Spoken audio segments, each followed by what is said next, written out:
Hello, hello, j'espère que vous allez bien. Écoute, un épisode ne suit pas l'autre, puis c'est ça la beauté de l'esprit. Parce que peu importe, il vous ramène sur un sujet quand il y a besoin qu'un sujet soit entendu.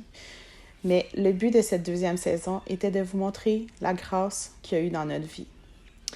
Je vous ai parlé de mes idées suicidaires, je vous ai parlé de ma dépendance envers les hommes que j'ai eue, que j'avais une relation après l'autre, que j'étais pas capable de durer. J'avais des relations malsaines parce que je cherchais juste l'amour de cette personne au lieu de l'amour de moi-même, l'amour de Dieu en moi. Puis c'était drôle parce que à chaque fois que, mettons, il me laissait ou je le laissais, peu importe, euh, ça me fâchait parce que dans les mois après, il y avait une relation qui... Il y avait un conjoint ou une conjointe qui rencontre... une conjointe qui rencontrait, pardon.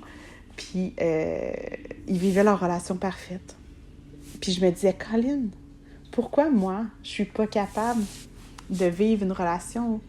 Moi, on dirait que je suis comme tout le temps la relation préparatoire à leur bonne relation, tu sais. C'est comme ça que je me voyais, puis j'étais tout le temps dans l'incompréhension. Mais tant mieux si, quand mon passage a été juste pour que leur bonne relation germe, tant mieux, tant mieux. C'est ma souffrance, mes pleurs, mes déceptions de ne pas avoir trouvé, mais aujourd'hui, je peux vous dire que mon homme, je l'ai trouvé. Puis je le changerais pour rien au monde. Il n'y a pas une relation de parfait. Mais l'important, c'est qu'on a envie de grandir ensemble. Puis que malgré toutes les épreuves qu'on a vécues dans les 8 dernières années, que ça va faire bientôt qu'on est ensemble, on a tout le temps ri. On a tout le temps ri. Puis j'ai envie de vous partager les difficultés qu'on a eues pour avoir notre famille. Parce que j'ai attendu 14 ans pour pour porter la vie en moi. J'ai fait le in vitro. Ça n'a jamais fonctionné. Puis, avant mon mari, bien sûr. Puis, j'avais fait mon deuil. Moi, j'avais envie d'adopter, de faire en sorte de donner à quelqu'un qui n'avait pas eu la chance que moi j'ai eue. J'avais fait les procédures. Puis quand que j'ai laissé quand j'étais proche de l'adoption, qu'on me confie un enfant, j'ai rencontré mon mari. Tu sais comment je vous dis que Dieu fait bien les choses. Même si c'est à la dernière minute, il fait bien les choses. La DPJ m'a demandé de choisir entre mon mari ou cet enfant, puis que les deux, je ne pouvais pas les avoir. J'ai réfléchi pendant quelques jours et je leur ai dit que je choisissais mon mari. À partir de ce moment-là, on ne s'est jamais, jamais, jamais quitté. On a eu des hauts, des bas les premières années, mais c'est... Je sais pas comment vous le dire. Quand on rencontre la bonne personne, des fois, on a encore des doutes, mais il y a toujours quelqu'un qui... Il y a pas toujours quelqu'un, mais il y a toujours quelque chose qui te fait dire non, il est parfait pour moi. Je vous souhaite de trouver cette perfection-là comme moi je l'ai trouvée. Puis, il fallait que j'attende 2 ans avant de refaire des demandes pour l'adoption.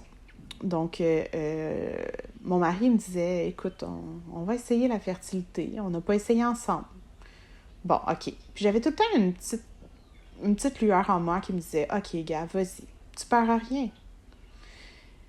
Quand que j'ai rencontré des gens qui ont prié pour cet enfant-là, puis ça a pris environ 4 ans avant que j'aille des tests positifs. J'ai malheureusement perdu des jumeaux. J'ai perdu un autre enfant. Puis après, le Seigneur a encastré ma vie parfaitement parce que j'étais épuisée, j'étais fatiguée. Puis il a vraiment fait en sorte que je puisse me reposer puis que cet enfant-là puisse vraiment s'accrocher. S'accrocher pour la vie. Puis il me restait 2 inséminations, je pense. Puis, tu sais, le stress commence. Là, tu te dis, je veux pas aller in vitro, je l'ai déjà vécu, c'est pénible, c'est si. Puis, j'avais toujours déclaré à ma clinique de fertilité que non, je vais tomber enceinte en insémination. ça va arriver. Puis il disait non, c'est impossible selon tes résultats et tout, c'est impossible, tu perds ton temps. Non, je veux continuer. De toute façon, c'est moi qui décide, c'est moi la patiente. Puis ma 7e insémination a été la bonne, ou ma 8e, peu importe, c'est juste un chiffre. Puis cet enfant-là, écoute, aujourd'hui, elle est merveilleuse. Elle a un cœur pour les autres, elle a un partage, elle a une humilité incroyable. Puis quand que j'ai été allaitée, tu sais, la peur vient quand même en nous, puis ça fait en sorte que j'ai été allaitée les 12 premières semaines, puis ensuite de ça, j'ai comme recommencé à bouger un peu, mais vers la 21e semaine, malheureusement, à ma fête, j'ai eu 2 jours avant ma fête, j'ai eu une échographie, puis tout semblait bien aller parce que c'était une technicienne, fait qu'elle n'avait pas le droit de me dire de résultats. Puis, non, c'était la veille de ma fête. Oui, exactement. La veille de ma fête, le soir même, j'ai un appel d'urgence. C'est la gynécologue d'urgence de l'hôpital qui me dit « Demain, on n'a pas le choix de te faire une échographie. On a vu quelque chose qui était anormal.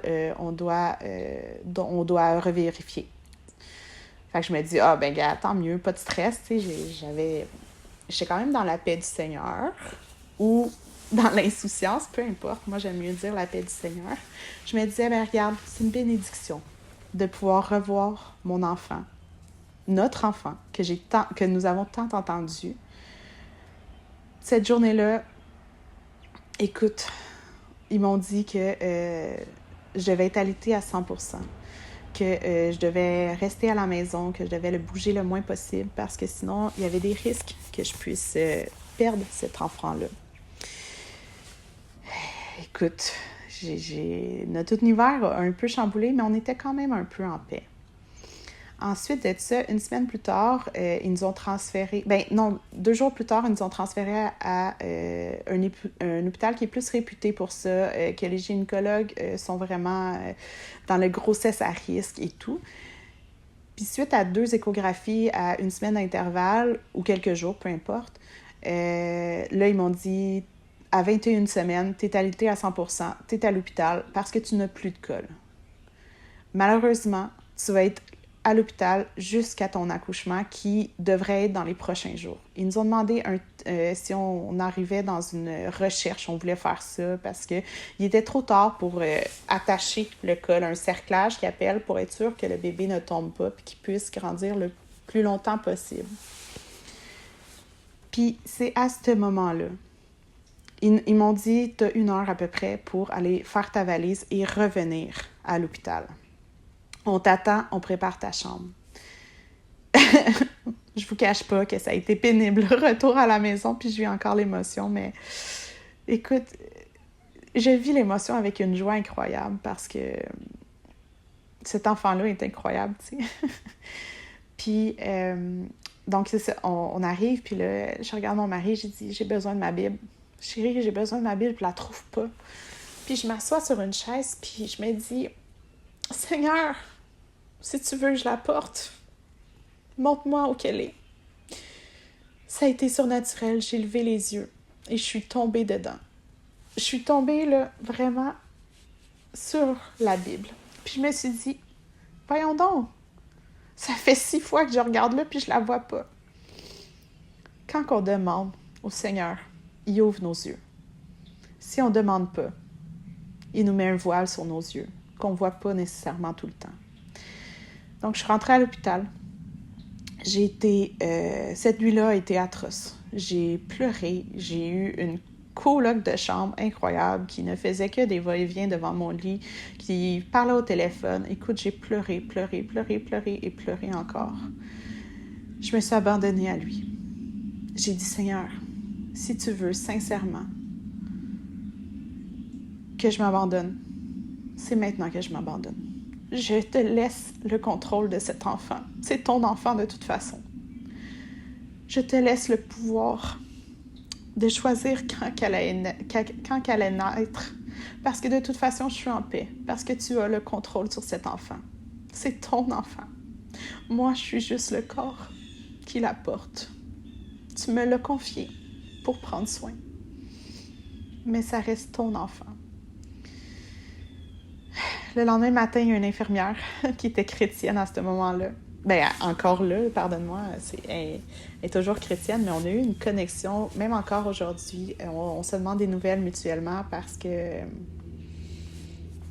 elle a fait en sorte que je change de chambre, que j'aille une vue sur la construction qui a pu me changer les idées.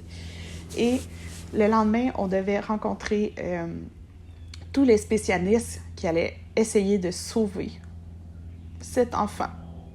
Mais en réalité, le seul spécialiste qu'on avait besoin, c'était Jésus. C'était ce qu'il a fait sur la croix pour cet enfant. Puis, écoute, j'ai passé 8 semaines dans la parole. J'écoutais que des films chrétiens. Je suivais un cours aussi, puis je dépêchais à faire mon cours pour juste retomber dans la parole. J'écoutais des films, j'écoutais la Bible audio, j'écoutais, juste pendant mon hospitalisation, j'ai écouté le Nouveau Testament. Je me suis nourrie que d'enseignements. Écoute, j'avais une paix énorme que ça déstabilisait le personnel médical parce que c'était impossible. J'avais un médecin incroyable qui venait me voir vraiment souvent, puis qui me disait qu'est-ce que je peux faire pour toi? Une chance qu'il y a des gens comme ça qui existent dans le domaine médical parce que sinon, ça serait atroce. Puis après, il y a eu des stagiaires, puis c'était vraiment drôle parce que souvent, ce médecin-là, comme je vous disais, elle disait, tu sais, elle venait faire son tour quand même. Puis là, je dis là, il y a un stagiaire qui est venu. Ah, je leur ai dit de ne pas venir te voir. Je sais pas pourquoi, tout le monde sont poussés à venir te voir. Puis des fois, j'en avais 2 stagiaires dans mon avant-midi, puis moi, j'essayais de dormir, tu sais, quand ils viennent vraiment tôt, la tournée du matin. Puis des fois, ils me réveillaient, tu sais, puis ce médecin-là, je me rappelle, il était tout le temps fâché. Je vais aller leur dire qu'ils arrêtent, puis le lendemain, ça revenait. Puis je trouvais ça vraiment drôle. Puis j'ai eu des discussions avec ces gens-là, mais moi, je sens que c'était la paix du Seigneur qui les attirait vers moi. Parce que ça leur faisait du bien. Parce que pour avoir vécu beaucoup de temps à l'hôpital, c'est rare que tu entends quelqu'un qui va parfaitement bien en étant hospitalisé durant autant de temps. Mais j'avais le Seigneur. Mon mari venait me voir à tous les 2 jours. Puis il se mettait une pression parce qu'on n'avait pas fait encore la chambre de notre grande fille. Puis il se mettait une pression autant à la maison que pour venir me voir. Puis à un moment donné, j'ai dit Seigneur, j'ai dit chérie, je pense qu'on va alterner aux 3 jours, mettons, parce que je te sens fatiguée et tout. Mais la réalité, j'ai dit ça pour moi. Parce que j'avais pas assez de temps avec le Seigneur. Imaginez-vous. J'aimais mieux passer du temps avec le Seigneur parce que c'est lui qui m'apaisait. Mon mari pouvait faire... Il m'apaisait. C'est pas ça que je veux dire. Vous comprenez sûrement ce que je veux dire. C'est le fait que lui, je le voyais brûler de toute façon. Fait qu'on se parlait à tout moment de la journée. On était là l'un pour l'autre. Mais ça prenait quand même, tu sais, c'était beaucoup de sous. Tu sais, l'hôpital était à 1 heure de la maison, en plein hiver. Fait que, tu sais, puis il a accepté. Fait que j'ai passé encore plus de temps. Mais quand que... Puis pendant ce moment-là, il a tellement changé de choses en moi. Moi, j'étais contre le mariage. Il m'a fait en sorte que j'ai voulu demander mon mari en mariage parce que c'était une conviction, parce que lui, il avait peur de me le demander. Il avait peur que je dise non parce que avant ce moment-là, j'étais pas la personne que je devais être pour lui. Je l'aimais pas de la façon que je devais l'aimer. Puis j'ai commandé une bague sur Amazon. Puis c'est drôle parce que... c'est lui qui me l'a apporté à l'hôpital sans qu'il le savait. Puis j'ai fait ma demande plus tard, à ce moment-là, dans ce temps-là. Mais un moment donné, je me suis levée un matin, puis j'ai regardé mon mari, puis j'ai dit, il faut qu'on accouche dans cet hôpital-là. Il dit, pourquoi? J'ai dit, je me sens bien. Il y a quelque chose qui me fait que je dois accoucher ici. J'ai accouché. Et nous avons vécu encore une épreuve. Malgré tout ce qu'on a vécu pour la fertilité, 14 ans d'essai pour avoir un enfant et tout, il nous est arrivé un bébé qui est né parfaite, mais avec une malformation. Une malformation que le Seigneur a opérée dans sa vie, malgré tout. Malgré tout, parce que on était dans la parole, on était bien entouré de gens qui pouvaient prier pour cet enfant-là. Je vous garde en suspens pour un prochain épisode. Je vous expliquerai ce qui est arrivé avec ma plus vieille. Mais par la grâce du Seigneur, on a ri malgré l'épreuve. On a ri malgré les difficultés. Parce que cette paix-là, je vous la recommande. Cherchez-la. Parce qu'elle veut tout l'or du monde. Elle veut tout le matériel du monde. Elle est importante. Sur ce, bonne journée, bonne soirée, bonne nuit, peu importe quand vous l'écoutez. Je vous aime et soyez amplement bénis par la grâce, la paix, l'amour que notre Seigneur peut vous donner, peut vous apporter à la vitesse que votre cœur est prêt à l'accepter.